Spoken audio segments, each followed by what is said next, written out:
नमस्कार प्यारे बच्चों, आप सभी का स्वागत है आपके अपने प्यारा सा यूट्यूब चैनल स्टडी विथ एहसान में। तो प्यारे बच्चों, आप लोग कैसे हैं? आशा करता हूं आप लोग बहुत ही अच्छे होंगे, स्वस्थ होंगे, मस्त होंगे और अपनी बोर्ड एग्जाम की तैयारी भी बहुत अच्छे से कर रहे होंगे। तो प्यारे बच्चों, आज हम लेकर आए हैं आपके लिए क्लास 10th फिजिक्स का 35 most important VVI objective question, जो आपके बोर्ड एग्जाम के दृष्टिकोण से बहुत ही ज्यादा इंपॉर्टेंट है। तो प्यारे बच्चों, आप लोग इस क्लास को अंत तक देखिएगा और दिए जाने वाले 35 वीवीआई ऑब्जेक्टिव क्वेश्चन को आप लोग अच्छे से याद भी करते चलिएगा। ओके जी, और मैं उम्मीद करता हूं आप लोग इस 35 ऑब्जेक्टिव क्वेश्चन को याद कर लेते हैं तो आपके बोर्ड एग्जाम में आने वाले प्रश्न आपसे एक भी न छूटेगा। ओके जी, तो चलिए हम फिर क्लास को स्टार्ट करते हैं। और अभी तक आप लोगों ने हमारे वीडियो को लाइक नहीं किया है तो वीडियो को लाइक कर लीजिए। ओके, तो चलिए फिर हम क्लास को स्टार्ट करते हैं। आज का पहला प्रश्न है, लेंस की क्षमता का मात्रक क्या होता है? आपसे प्रश्न पूछा जा रहा है, लेंस की क्षमता का मात्रक क्या होता है? तो प्यारे बच्चों, आप लोग जल्दी से बता दीजिए इसका आंसर क्या होगा। कमेंट सेक्शन में हमारे साथ आंसर को लगाते चलिएगा। ओके जी, सभी बच्चे आप लोग कमेंट करिए इसका सही जवाब क्या होगा। तो प्यारे बच्चों, लेंस की क्षमता का बहुत बार एग्जाम में पूछा गया है कि लेंस का क्षमता का SI मात्रक क्या होता है? तो होता है डायफ्टर होता है। क्या होता है? डायफ्टर होता है। आप लोग अच्छे से याद कर लीजिएगा। सही जवाब ऑप्शन नंबर बी बिल्कुल करेक्ट आंसर हो जाएगा। अगला नेक्स्ट प्रश्न है, मानव नेत्र की फोकस दूरी लगभग कितनी होती है? आपसे प्रश्न पूछा जा रहा है, ध्यान से क्वेश्चन को पढ़िएगा तभी आप लोग आंसर दीजिएगा, नहीं तो गलती हो जाएगा। मानव नेत्र की फोकस दूरी लगभग कितनी होती है आपको आपसे पूछा है। तो प्यारे बच्चों, 2 नंबर का सही जवाब ऑप्शन नंबर बी बिल्कुल करेक्ट आंसर हो जाएगा। 2 से 2.5 सेंटीमीटर होता है, या आप कह सकते हैं कि 20 मिलीमीटर होता है। आप ये भी प्रश्न कह सकते हैं। आपसे बोर्ड एग्जाम में एक और प्रश्न पूछ लिया जाता है कि मानव नेत्र की न्यूनतम दूरी कितनी होती है? मानव नेत्र की फोकस दूरी न्यूनतम कितनी होती है? अगर न्यूनतम पूछेगा तो आप 25 सेंटीमीटर लगा के चलिएगा, और आपसे ऐसा प्रश्न पूछेगा कि मानव नेत्र की फोकस दूरी लगभग कितनी होती है तो आप लोग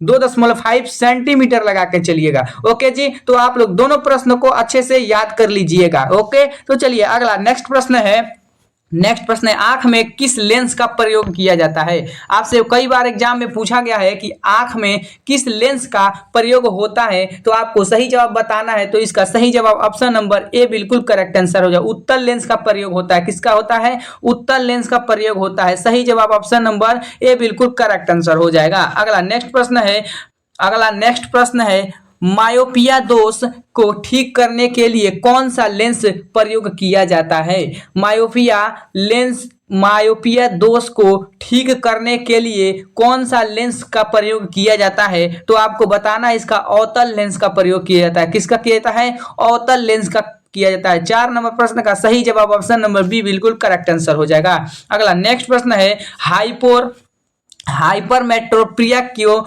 ठीक करने के लिए कौन सा लेंस प्रयोग किया जाता है? हाइपरमेट्रोपिया को ठीक करने के लिए कौन सा लेंस का प्रयोग होता है? तो आपको सही जवाब बताना है। 5 नंबर प्रश्न का सही जवाब ऑप्शन नंबर ए हो जाएगा। उत्तल लेंस का प्रयोग करते हैं। किसका करते हैं? उत्तल लेंस का प्रयोग करते हैं। सही जवाब ऑप्शन नंबर ए बिल्कुल करेक्ट आंसर हो जाएगा। आप लोग अच्छे से याद करते चलिएगा, ठीक है? आपके बोर्ड एग्जाम में यहाँ से प्रश्न एक भी ना छूटेगा। आपको अब 35 प्रश्न आपके बोर्ड एग्जाम के रामबाण साबित होने वाला है। आपको अच्छे से 35 प्रश्न का सही जवाब बताना है, और लास्ट में मैं पूछूंगा कि आपका 35 में से कितना सही हुआ है। ओके, तो चलिए अगला नेक्स्ट प्रश्न है, विद्युत धारा की दिशा क्या होती है? विद्युत धारा की दिशा क्या होती है आपको बताना है। तो इसका सही जवाब आपका ऑप्शन नंबर बी बिल्कुल करेक्ट आंसर हो जाएगा। इलेक्ट्रॉन प्रवाह की विपरीत दिशा को हम विद्युत धारा की दिशा कहते हैं। ओके, तो आप लोग अच्छे से याद कर लीजिएगा, इलेक्ट्रॉन के प्रवाह को विपरीत दिशा को हम विद्युत धारा कहते हैं। ऑप्शन नंबर बी बिल्कुल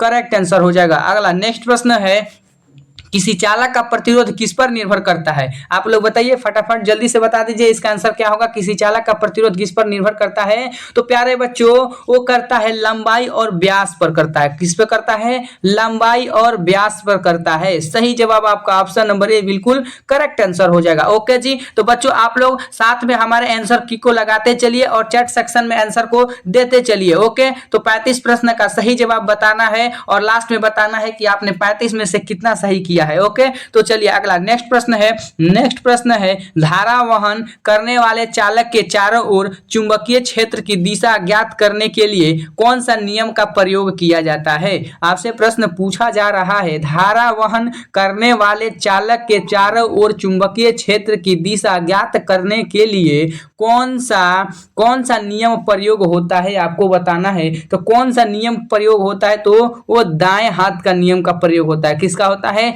दाएं हाथ का नियम का प्रयोग होता है। ऑप्शन नंबर ए बिल्कुल करेक्ट आंसर हो जाएगा। अगला नेक्स्ट प्रश्न है चुंबकीय क्षेत्र रेखाएं हमेशा कहां से निकलती है। चुंबकीय क्षेत्र रेखाएं आपके बोर्ड एग्जाम में बहुत बार ये प्रश्न पूछा गया है, चुंबकीय क्षेत्र रेखाएं हमेशा कहां से निकलती है। तो आपको 9 नंबर प्रश्न का सही जवाब बताना है, तो वो हो जाएगा ऑप्शन नंबर बी बिल्कुल करेक्ट आंसर हो जाएगा। क्या हो जाएगा, बी बिल्कुल करेक्ट आंसर हो जाएगा। उत्तर ध्रुव से दक्षिणी ध्रुव तक होता है। आपका सही जवाब ऑप्शन नंबर बी बिल्कुल करेक्ट आंसर हो जाएगा। अगला नेक्स्ट प्रश्न है फ्लेमिंग का बाएं हाथ का नियम किससे संबंधित है। फ्लेमिंग के बाएं हाथ का नियम किससे संबंधित है, आपको बताना है। तो आपका सही जवाब आपका ऑप्शन नंबर ए बिल्कुल करेक्ट आंसर हो जाएगा। प्रेरित धारा की दिशा से हम फ्लेमिंग के बाएं हाथ को नियम से संबंधित होता है। ऑप्शन ए बिल्कुल सही जवाब हो जाएगा। अगला नेक्स्ट प्रश्न है विद्युत मोटर का कार्य सिद्धांत क्या है। विद्युत मोटर का कार्य सिद्धांत क्या है, आपको बताना है। तो सही जवाब ऑप्शन नंबर ए हो जाएगा। विद्युत धारा के चुंबकीय प्रभाव को हम विद्युत मोटर का कार्य सिद्धांत कहते हैं। ऑप्शन नंबर ए बिल्कुल करेक्ट आंसर हो जाएगा।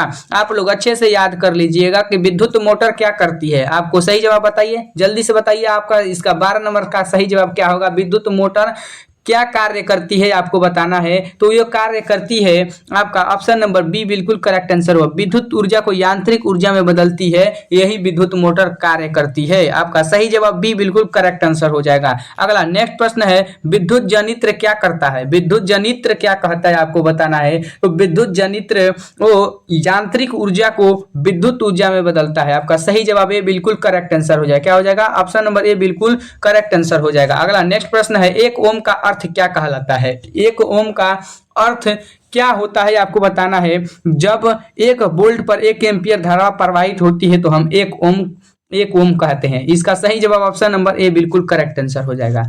अगला प्रश्न है ओम का नियम किसके लिए लागू होता है, आपको बताना है। ओम का नियम किसके लिए लागू होता है। तो ओम का नियम चालक के पदार्थ के लिए लागू होता है। ऑप्शन नंबर ए बिल्कुल करेक्ट आंसर हो जाएगा। क्या हो जाएगा, ऑप्शन नंबर ए बिल्कुल करेक्ट आंसर हो जाएगा। अगला नेक्स्ट प्रश्न है जब धारा प्रवाहित होती है तो तार गर्म क्यों हो जाता है। जब आपसे बच्चा पार्टी आपसे प्रश्न पूछा जा रहा है जब धारा प्रवाहित होती है तो तार गर्म क्यों होता है, आपसे प्रश्न पूछा है। तो तार क्यों गर्म होता है, तो प्रतिरोध के कारण उष्मा उत्पन्न होती है तो तार गर्म हो जाता है। आपका सही जवाब ऑप्शन नंबर बी बिल्कुल करेक्ट आंसर हो जाएगा। अगला नेक्स्ट प्रश्न है बल्ब का फिलामेंट किससे बना होता है। बल्ब का फिलामेंट किससे बना होता है, आपको बताना है। तो बल्ब का फिलामेंट वो टंगस्टन का बना होता है। आपके बोर्ड एग्जाम में ये प्रश्न बहुत बार पूछा गया है और उम्मीद करता हूं कि ये प्रश्न आपके बोर्ड एग्जाम में अवश्य देखने को मिलेगा। तो आप लोग अच्छे से याद कर लीजिएगा कि बल्ब का फिलामेंट किससे बना होता है, तो टंगस्टन से बना होता है। सही जवाब आपका ऑप्शन नंबर बी बिल्कुल करेक्ट आंसर हो जाएगा। अगला नेक्स्ट प्रश्न है चुंबकीय क्षेत्र रेखाएं कभी आपस में क्यों नहीं काटती है। चुंबकीय क्षेत्र रेखाएं कभी आपस में क्यों नहीं काटती है। तो प्यारे बच्चों वो आपको पता होगा क्योंकि वे समान दिशा में रहती है। क्या होती है, वे समान दिशा में रहती है, इसलिए वो चुंबकीय क्षेत्र रेखाएं आपस में नहीं कटती है। सही जवाब ए बिल्कुल करेक्ट आंसर हो जाएगा। अगला नेक्स्ट प्रश्न है अस्थाई चुंबक का निर्माण किस पदार्थ से किया जाता है। अस्थाई चुंबक का निर्माण किस पदार्थ से किया जाता है, आपको बताना है। तो अस्थाई चुंबक का निर्माण किस पदार्थ से किया जाता है। तो बच्चा पार्टी इसका सही जवाब हो जाएगा इस्पात हो जाएगा। क्या हो जाएगा, इस्पात हो जाएगा। ऑप्शन नंबर बी बिल्कुल करेक्ट आंसर हो जाएगा। अगला नेक्स्ट प्रश्न है पृथ्वी का चुंबकीय क्षेत्र रेखाएं किस दिशा में होती है। पृथ्वी का चुंबकीय क्षेत्र रेखाएं किस दिशा में होती है, आपको बताना है। तो वो होता है भौगोलिक उत्तर दक्षिण में होता है। किस में होता है, भौगोलिक उत्तर दक्षिण में होता है। आपका सही जवाब ए बिल्कुल करेक्ट आंसर हो जाएगा। अगला प्रश्न है ट्रांसफर का प्रयोग किसके लिए किया जाता है। ट्रांसफार्मर का प्रयोग किसके लिए किया जाता है, आपको बताना है। तो बच्चा पार्टी 21 नंबर प्रश्न का सही जवाब आप लोग कमेंट सेक्शन में बताइए। आप लोग देखते हैं क्या क्या सही जवाब इसका बता पाते हैं? ट्रांसफर का प्रयोग किसके लिए किया जाता है? तो बताइए ट्रांसफार्मर का प्रयोग किसके लिए किया जाता है? तो वोल्टेज बदलने के लिए किया जाता है। सही जवाब ए बिल्कुल करेक्ट आंसर हो जाएगा। ओके जी, अगला प्रश्न बताइए 22 नंबर प्रश्न का सही जवाब क्या होगा? धारा की एसआई इकाई क्या होता है? धारा का एसआई इकाई क्या होता है आपको बताना है। तो बच्चा पार्टी ये नॉर्मल सवाल है और बहुत ही इजी है। आप लोग कमेंट सेक्शन में बताइए इसका सही जवाब क्या होगा कि विद्युत धारा का एसआई मात्रक क्या होता है? तो एम्पियर होता है। ये किसका मात्रक है आप लोग बताइए? विद्युत विभव का मात्रक है। किसका है? विद्युत विभव का मात्रक है वोल्ट होता है। अगला नेक्स्ट प्रश्न है विद्युत धारा उत्पन्न करने के लिए आवश्यक तत्व है। विद्युत धारा को उत्पन्न करने के लिए आवश्यक तत्व है। तो 23 नंबर प्रश्न का सही जवाब आपका ऑप्शन नंबर बी हो जाएगा। विभवांतर इसका सही जवाब हो जाएगा। अगला प्रश्न है किस बल्ब की वाट बताती है? किसी बल्ब की वाट बताती है। आपको बताना है किसी बल्ब की वाट बताती है। तो 24 नंबर प्रश्न का सही जवाब आपका ऑप्शन नंबर बी हो जाएगा। शक्ति बताती है। शक्ति का यही मात्रक आपसे पूछा है। शक्ति का ऐसा ही मात्रक वाट होता है। ठीक है, आपका सही जवाब ऑप्शन नंबर बी बिल्कुल करेक्ट आंसर हो जाएगा। अगला प्रश्न है फ्यूज तार का गलनांक कैसा होता है? फ्यूज तार का गलनांक कैसा होता है आपको बताना है। तो फ्यूज तार का गलनांक आपका सही जवाब कम होता है। क्या होता है? कम होता है। ऑप्शन नंबर सी बिल्कुल करेक्ट आंसर हो जाएगा। अगला प्रश्न है किसी तार की लंबाई दुगुनी करने पर प्रतिरोध कैसा होगा? किसी तार की लंबाई दुगुनी करने पर प्रतिरोध कैसा होगा आपको बताना है। तो 26 नंबर प्रश्न का सही जवाब ऑप्शन नंबर बी हो जाएगा। किसी तार की लंबाई दुगुनी करने पर दुगुना हो जाता है, प्रतिरोध भी दुगुना हो जाता है। ओके, अगला प्रश्न है यदि वोल्टेज समान रहे तो प्रतिरोध बढ़ाने पर धारा क्या होगी? यदि वोल्टेज समान रहे तो प्रतिरोध बढ़ाने पर धारा क्या होगी? तो 27 नंबर प्रश्न का सही जवाब ए हो जाएगा। क्या हो जाएगा? ए हो जाएगा। पर यदि वोल्टेज समान रहेगा तो प्रतिरोध बढ़ाने पर धारा घटेगी। अगला प्रश्न है 1 किलोवाट घंटे का अर्थ क्या होता है? आपसे बोर्ड एग्जाम में बहुत बार पूछा गया है 1 किलोवाट घंटे का अर्थ क्या होता है। तो प्यारे बच्चों इसका सही जवाब हो जाएगा ऑप्शन नंबर बी बिल्कुल करेक्ट आंसर होगा। आप लोग इसे याद कर लीजिएगा, आपके बोर्ड एग्जाम में बहुत बार पूछा गया और उम्मीद करता हूं ये भी प्रश्न आपके 100% एग्जाम में पूछा जाएगा। 1 किलोवाट घंटे का अर्थ क्या होता है? तो 3.6 × 10⁻6 जूल होता है। ओके, अगला प्रश्न है बिजली का झटका किस कारण लगता है? बिजली का झटका किस कारण लगता है आपको बताना है। तो अधिक धारा प्रवाहित होने से बिजली का करंट आपको लगता है। अगला प्रश्न है विद्युत हीटर किस सिद्धांत पर कार्य करता है? विद्युत हीटर किस सिद्धांत पर कार्य करता है आपको बताना है। तो 30 नंबर प्रश्न का सही जवाब आपका ऑप्शन नंबर ए हो जाएगा। जूल और उष्मा हो जाएगा। क्या हो जाएगा? जूल उष्मा के सिद्धांत पर कार्य करता है। ओके, आपका सही जवाब ऑप्शन ए हो जाएगा। अगला प्रश्न है चुंबकीय क्षेत्र की दिशा ज्ञात करने के लिए कौन सा उपकरण प्रयोग होता है? चुंबकीय क्षेत्र की दिशा ज्ञात करने के लिए कौन सा उपकरण प्रयोग किया जाता है? तो आपको बताना है इसका सही जवाब क्या होगा। तो 31 नंबर प्रश्न का बिल्कुल सही जवाब ए हो जाएगा। कंपास हो जाएगा। क्या हो जाएगा? कंपास हो जाएगा। सही जवाब ए बिल्कुल करेक्ट आंसर हो जाएगा। अगला प्रश्न है 32 नंबर प्रश्न का सही जवाब आप लोग फटाफट बता दीजिए क्या हो जाएगा। चालक का प्रतिरोध बढ़ाने के लिए क्या किया जाएगा?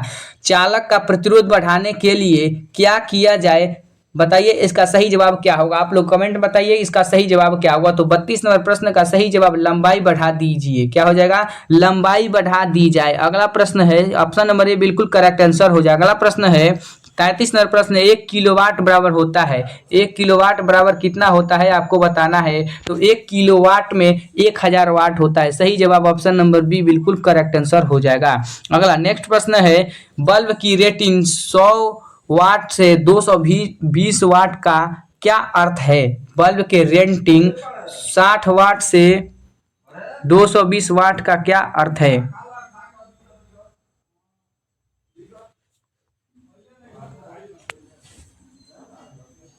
तो प्यारे बच्चों इसका सही जवाब आपका ऑप्शन नंबर क्या हो जाएगा आपको बताना है। तो इसका सही जवाब ऑप्शन नंबर ए बिल्कुल करेक्ट आंसर हो जाएगा। क्या हो जाएगा? ए बिल्कुल करेक्ट आंसर हो। 220 वोल्ट पर 60 वाट शक्ति उत्पन्न करता है। इसका सही जवाब ऑप्शन नंबर ए बिल्कुल करेक्ट आंसर हो जाएगा। क्या हो जाएगा? ऑप्शन नंबर ए बिल्कुल करेक्ट आंसर हो जाएगा। अगला नेक्स्ट प्रश्न है आपका इस क्लास का लास्ट प्रश्न है एक इलेक्ट्रॉन का आवेश कितना होता है?